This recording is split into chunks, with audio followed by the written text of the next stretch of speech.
Welcome to the Companion Chapel Everyday Bible Study broadcast. My name is Mike, coming to you from the Great Lakes area of beautiful Ontario, Canada, on this gorgeous Thursday, January 2nd, 2025. Coming right up, it is the book of Deuteronomy, chapter 21. That's your cue. You know what to do. Please turn with me in your Bibles to Deuteronomy chapter 21. And while you're doing that, please first consider your part in the many-member body of Christ. Help glorify, magnify, and broadcast the message of Christ's love out to a hurting world through this registered nonprofit ministry. That means all provisions provided go to God's purposes. Please go to companionchapel.com and there's a donate button there. Easy to use. PayPal, Visa, MasterCard, everything. Or go to companionchapel@gmail.com and just to say hi, some fellowship, and more emails, the better. Okay, let's go to Deuteronomy chapter 21. And if a man be slain, or if someone be slain in the land, which the Lord thy God giveth thee to possess it, lying in the field, and it not be known who has slain him, you better call the cops. This guy's all messed up. Then thy elders and thy judges, the elders of the cops, shall come forth, and shall measure unto the cities which are round about him that is slain, going house to house, being detectives. That's their job. This goes up to verse 9. This is, like, I'd say court, but it's more like murder court here. Murder court. And it shall be that the city which is next unto the slain man, even the elders of that city, shall take a heifer, which has not been wrought with and has not drawn in the yoke. It hasn't been worked yet.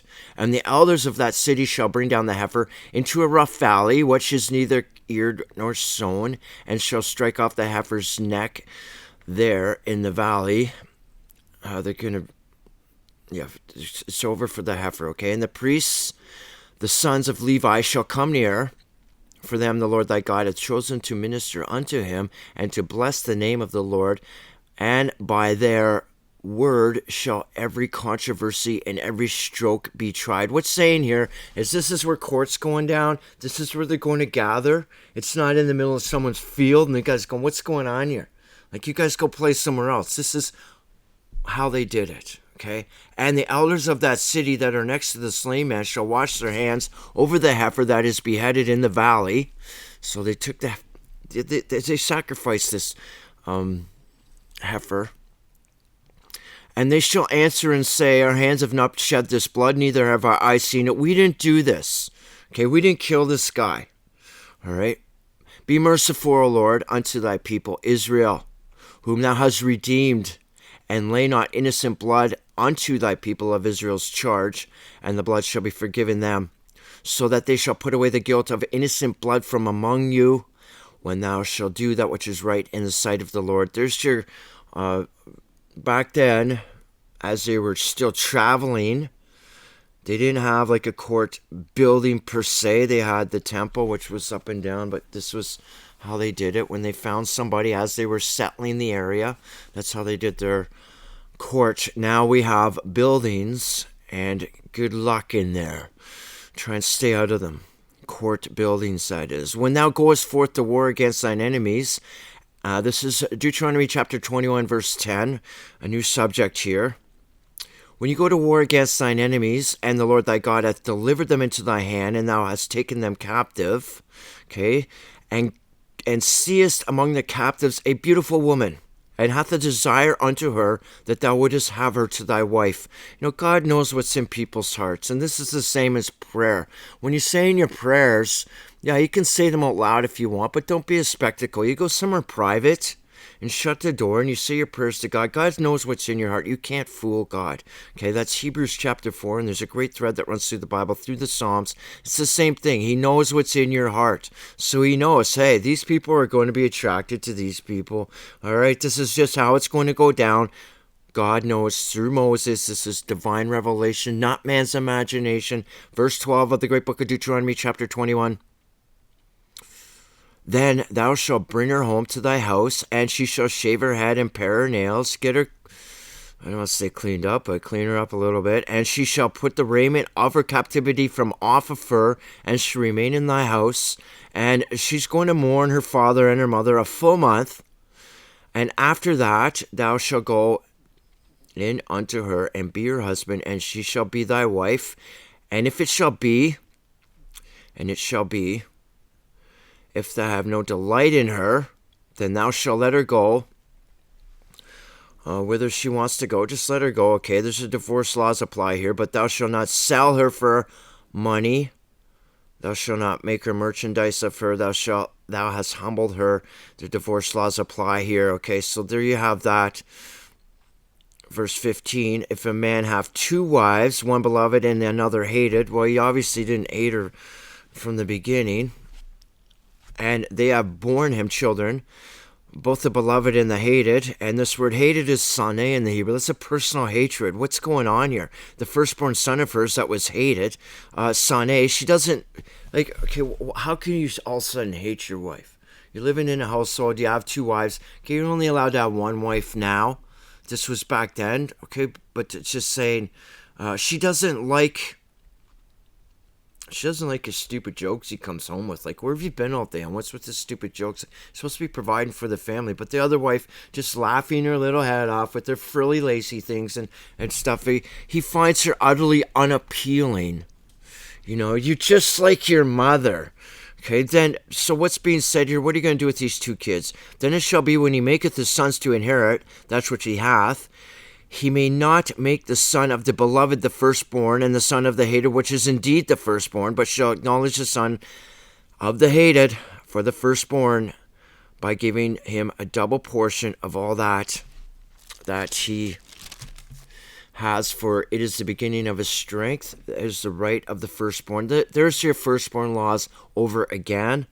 Okay, the firstborn gets double portion, and that's all there is to it. And if a man had a stubborn and rebellious son, we're talking about psychopaths and sociopaths here, which will not obey the voice of his father or the voice of his mother, and that when they have chastised him will not hearken unto them. In the name of God, chastise them, not in the name of something else, obviously. This is your standard here. These are your rules to live by. Then shall his father and his mother lay hold of him and bring him out of the elders, bring him out unto the elders of the city and unto the gate of his place. And they shall say unto the elders of his city, this is our son, stubborn, rebellious, does not obey our voice. He's a glutton, a drunkard. He's reckless, a reckless drunkard. Then thou shalt put evil away from you. All the men of the city shall stone him with stones that he die. So they've just had it with this kid, okay? He's just bad news all around. And it must take a lot for the parents to bring their kid out and say, just get this over, man. This kid loots our house. He just, again, with those 4 words, he is a reckless drunkard. And all the men of the city shall stone him with stones that he die. So shall thou put evil away from among you, and all Israel shall hear and fear. We're not putting up with sociopaths or psychopaths. And where have they gone today? Because obviously we don't obey this rule, and we still have to, but it's just not obeyed. People just let people do what they want to do because well,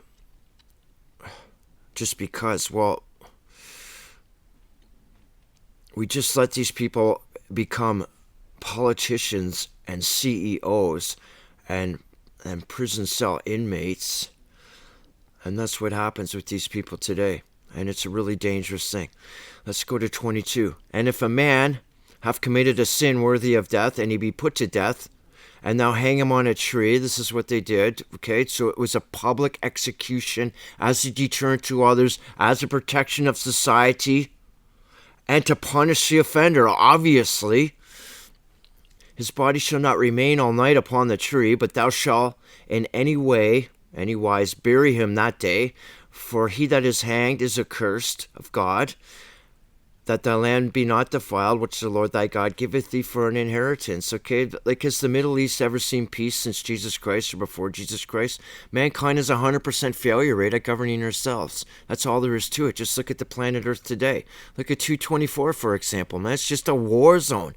That's Satan's way. This is his kingdom. That's how Satan governs it, through sociopaths and psychopaths. Do you see a pattern running through the Bible here? That's how you solve things. Okay, you look for patterns. Okay, now there's a pattern coming up in chapter 23, but it starts in 21 here. It's Moses teaching. He's doing what's that word? A recap.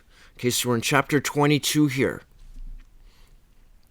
Thou shalt not see thy brother's ox or his sheep go astray, and hide thyself from them. Thou shalt in any case bring them again unto thy brother. Don't go take a little nappy poo when you see the gates open. Go shut the gate for your neighbor. And if thou brother be not nigh unto thee, if you don't know him, if you don't know him, then thou shalt bring it unto thy house, and it shall be with thee until thy brother seek after it, and thou shalt restore it unto him again. Give it back. Okay? If you see it, well, whose cattle are those? Whose asses are those? Well, take them in, feed them, take care of them. And someone's going to be knocking on your door and say, have you seen my cattle, my asses? And you go, yeah, they're over there, and they're well fed and well taken care of. Thank you very much. Have a great day, and bye for now. Okay? In like manner shall thou do unto his ass, and thou shalt do unto his raiment. If he lost his jacket, pick it up. Don't leave it out in the rain. And with all the lost things of thy brothers, which he hath lost, and you found them, shall thou do likewise, and thou mayest not hide thyself. Don't be a hoarder of other people's stuff. There's no trailer on a hearse, man. Give it back. This is us taking care of each other. God's laws. Thou shalt not see thy brother's ass or his ox fall down by the way, and hide thyself from them. Thou shalt surely help them to lift them up again. Get off your butt, man, and help out. That's what God's saying here. It's not about all the stuff you can accumulate or sitting back and pointing fingers at others. That's strictly forbidden in the Bible. We help each other out. Okay, new subject here. The woman shall not wear that which pertaineth unto a man, neither shall a man put on a woman's garment, for all that do so are an abomination unto the Lord thy God. These are sexual acts that God doesn't put up with. That's all there is to it. You're either a man or you're a woman. There's a very, very small percentage of people, like 0.00 something, 1 or 0.0001. All right, that's different, okay? That's not what we're talking about here. We're talking about a standard man, a standard woman. You don't go around wearing a skirt if you're a guy, all right, dude? Yo.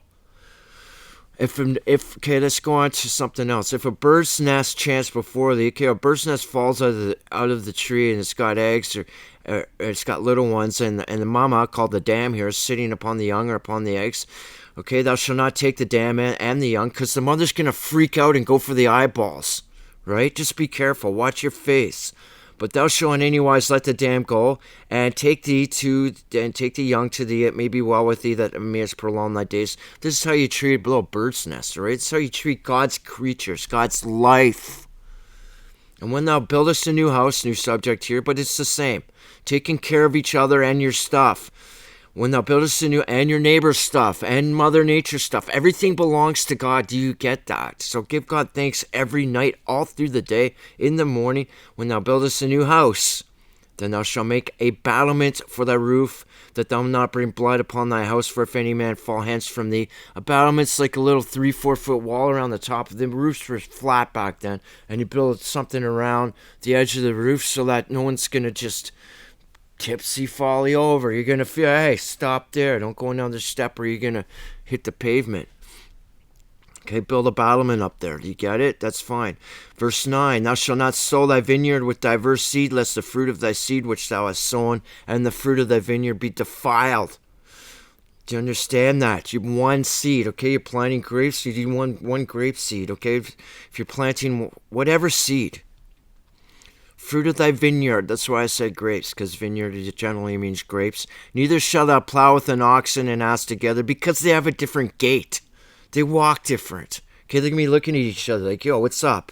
No, it doesn't work, okay? That's what God's saying here. Thou shalt not wear a garment of diverse sorts of woolen or of linen together. Why? Wool and linen.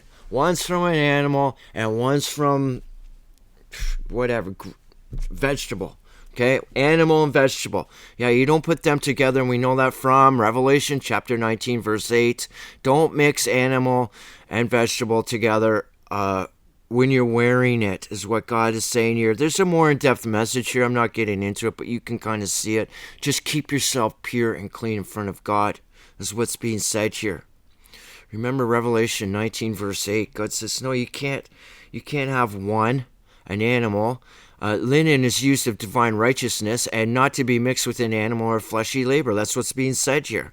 And that's said throughout the Bible many times. We covered this before in the first 5 books, that divine revelations, God's words through Moses. And thou shalt make thee fringes upon the four quarters of thy vesture, wherewith thou coverest thyself. Okay, fringes just means little twisted cords. This is just identifying who you are. You can look in a crowd down a market and go, okay, there's my brother, there's my brother, there's my brother. I don't know who that guy is. He doesn't have these little fringes on his vesture. It's just as identification purposes. Okay?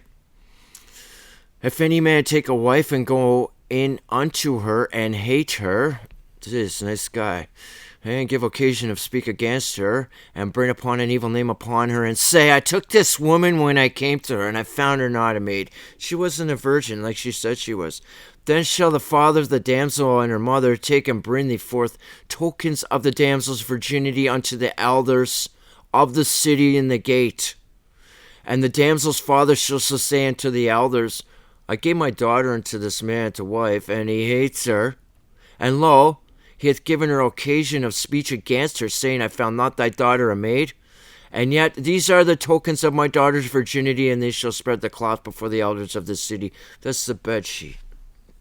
Okay, to prove that she was a virgin. Here, she's a virgin. I give them to you. You want, and let's get a dowry going here. Anyways, the elders of the city shall take that man and chastise him. Why did you badmouth her? I'm just going to leave any comments to myself about this, but and they shall immerse him, that's fine him, 100 shekels of silver, that's no small amount, and give them unto the father of the damsel, because he brought upon an evil name upon the virgin of Israel, and she shall be his wife, and he may not put her away all his days. Yo, you better watch it, okay? Just be careful with what you're saying. But if this thing be true, then the tokens of her virginity be not found for the damsel. Okay, so that's the bedsheet thing, okay? Then they shall bring out the damsel to the door of her father's house, and this gets serious, and the men of the city shall stone her with stones, that she die, because she hath wrought folly and injury to plague the whore in her father's house. So shall thou put away evil from among you. That's a big one. Let's go into verse 22 of the book of Deuteronomy, chapter 22. And if a man be found lying with a woman married to a husband, then they shall both of them die, because the man that lay with the woman and the woman, so they shall put away evil from Israel. Okay, that's adultery, that's idolatry also. That's the physical adultery, but it's spiritually idolatry. If you're not being faithful to yourself and to others, then how are you faithful to God? That's what's being said here. If the damsel that is a virgin be betrothed, that is engaged unto a husband, I believe, and a man find her in the city and lie with her, then you shall bring them both out unto the gate of the city, and you shall stone them with stones, that they die. The damsel, because she cried not, being in the city, because someone would have heard her crying. And the man, because he hath humbled his neighbor's wife. So thou shalt put away evil from among you. But if a man find a betrothed damsel in the field, and the man force her and lie with her, then the man only that lay with her shall die. But the damsel thou shalt do nothing. There is in the damsel no sin worthy of death, for as when a man riseth against his neighbor and slayeth him, even so is this matter. Yeah, he's got it. That's it. It's curtains for you, buddy. You're just a violent, right, and a sneaky, violent person. You can't live amongst us. For he found her in the field, and there was and the betrothed damsel cried. There was none to save her. That's why. If a man find a damsel that is a virgin, which is not betrothed, and lay hold of her, and lie with her, and they be found, then that man that lay with her shall give unto the damsel's father 50 shekels of silver, and she shall be his wife, because he hath humbled her. He may not put her away all his days. Furthermore, a man shall not take his father's wife, nor discover his father's skirt. That's leave your mommy alone. And if that's in your heart, you got some humbling to do, buddy.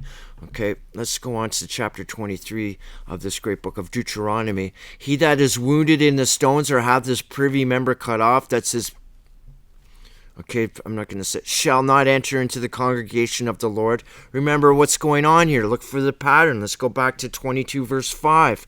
The woman shall not wear that which pertaineth unto a man. Furthermore, if you got your privy member cut off, neither shall a man put on a woman's garment if you got your privy member cut off. I guess that's the case there. For all that do so are abomination unto the Lord thy God. Okay, you can't just ask, even now, with this woke movement, which is pretty much dead in its tracks. It's just the pendulum swings one way to the other. Right back in the early 80s, the pendulum was hardcore against men that wore women's clothes or vice versa. And now the pendulum swung this way so far that they get children into it. Say, listen, what do you want to be, a boy or a girl when you're only like in grade school? Are you kidding me? Anyways, you know what I'm talking about. Okay, so if you got your privy member cut off, you can't come into the congregation, dude, with makeup on and your 3 o'clock shadow and a skirt. That's what's being said there, okay? With that attitude, it's what's in your heart is what's being said here. Okay, a bastard cannot enter into the congregation of the Lord. Even unto the 10th generation shall he not enter into the congregation of the Lord. So compare chapters 21 and 22. See the pattern here? You know what a bastard is? In the Hebrew, that's called mamzer. And it means like born of radically different parents. So just be careful. And to the 10th generation, watch how God uses biblical numerics here through Moses. 10th generation just means until one of them repents. Okay, so 10th just means orderly in biblical numerics. God's order of things. Okay, until God's order of things is acknowledged, you can't come in here, you're not one of us. That's all there is to it. Oh, they come in the churches. No, you just destroyed the church, man. I don't understand you people. You know, you come in and you've changed. Your heart is changed now. Hopefully you didn't lose your privy members. Okay, let's just carry on here. An Ammonite or Moabite shall not enter into the congregation of the Lord even to the 10th generation. Shall they not enter into the congregation of the Lord forever? So there you have 10th and forever. Well, there's a contradiction here in the English. In the biblical numerics, there's not. God's orderly perfection, that's all there is to it.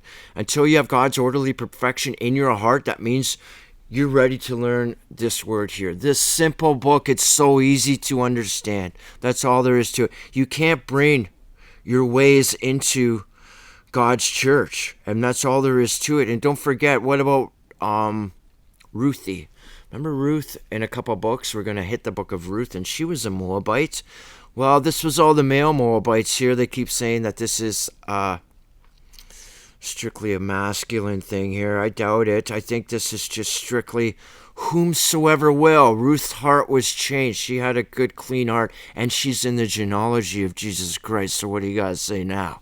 Yo, Moabites. Ruthie was a Moabite. Isn't that just the greatest thing we're talking about? Lesson of the kinsman redeemer. You can change your heart. Okay, and furthermore, what did the Ammonites and Moabites do? They were Lot's kids from his daughters. Anyways, what did they do? They had strange religion, which they had Moloch worship, amongst other things, and that's when you burn your kids. That's just crazy. That's just crazy. And they did that. Until you can't bring that into God's house. You can't go, okay, now we're going to have a big fire here, and let's see, that kid over there that hasn't shut up since we walked in here an hour ago. Let's just put him through the fire to appease our God. Yeah, no, I don't think so, man. That's what's being said here. This is not a racist thing. Doesn't matter the color of your skin. The gender doesn't matter. We're all part of the human family. It's whomsoever will. God loves us all. He knows what he's doing.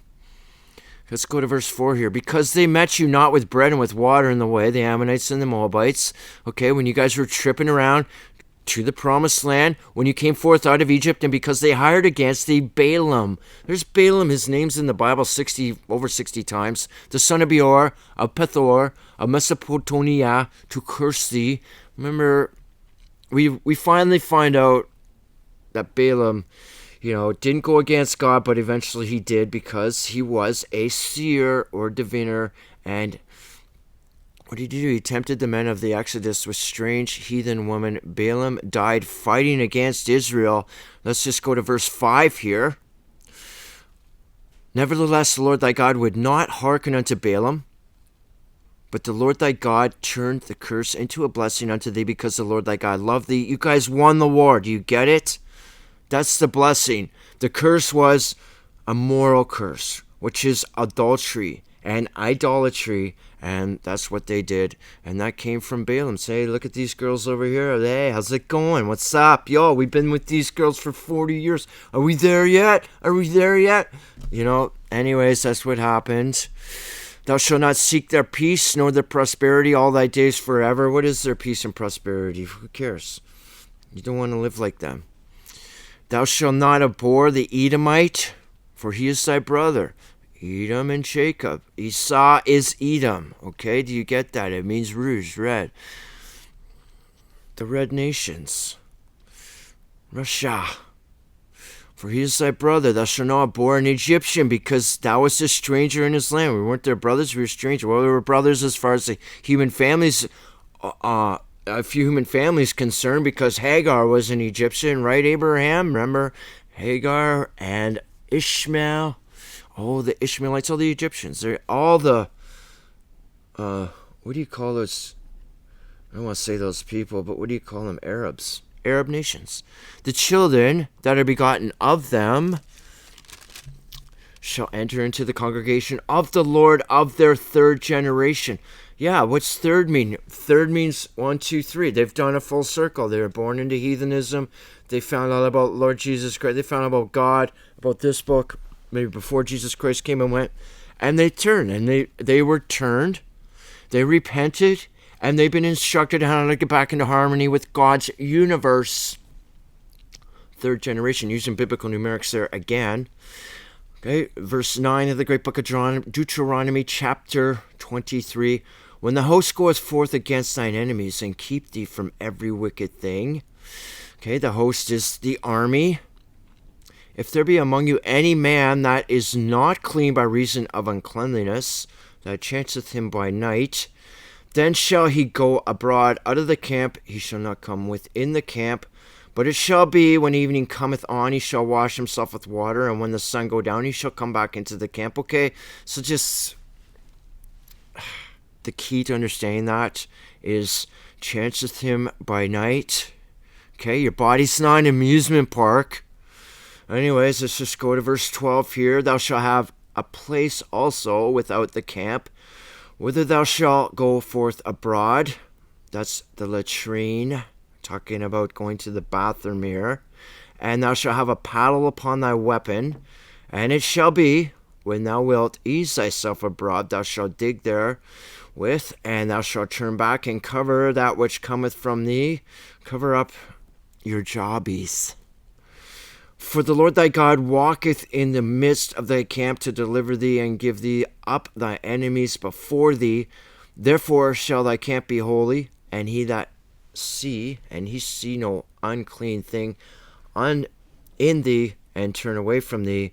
This is God's rules for going to the bathroom, okay? Just dig a hole, poo in the hole, and cover it up, all right?